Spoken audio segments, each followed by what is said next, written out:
Some books are written to be read. Others are written to be hidden.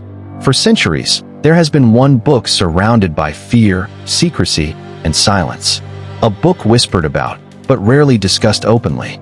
A book many believe should never be opened. They call it Shams al-Ma'arif. No one knows exactly when the stories began, but everywhere this book appeared, strange patterns followed. One of the earliest stories comes from a young student who discovered an old copy inside a forgotten library. He didn't search for it. It was already there, waiting. At first, he treated it like any other book.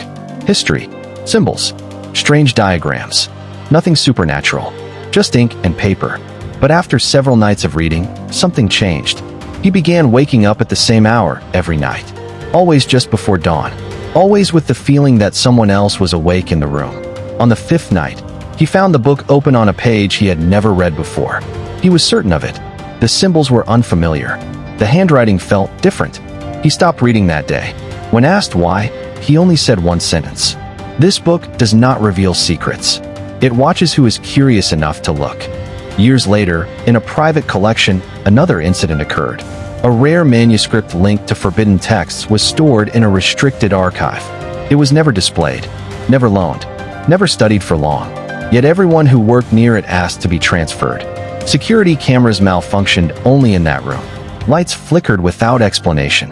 One archivist quit without notice, leaving behind a note written in a rushed hand. Some knowledge resists being organized.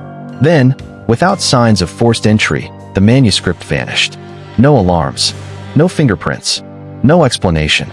The shelf where it once stood remained empty, untouched, as if nothing had ever been there. The archive never replaced it. They never spoke of it again. The final story comes from a man who spent his entire life collecting rare and ancient books. He believed knowledge should never be feared, that ideas, no matter how dark, were harmless if understood. Among his collection were several controversial texts, including works associated with Shams al-Ma'arif. But in the final years of his life, something changed. He sold his entire library in less than a week. Every book, every manuscript. When asked why, he replied quietly, "Some books demand more than attention." After his death, his family discovered a single locked room in his house. Empty. No shelves. No books. Not even dust. Only one sentence was carved into the wooden door from the inside. Not everything that can be read should be remembered. So what is Shams al-Ma'arif? A book of magic? A misunderstood historical text? Or something else entirely? Perhaps the reason these books inspire fear is not what they contain, but what they awaken. Because throughout history, the most dangerous knowledge was never forbidden because it was false. It was forbidden because people believed it was real.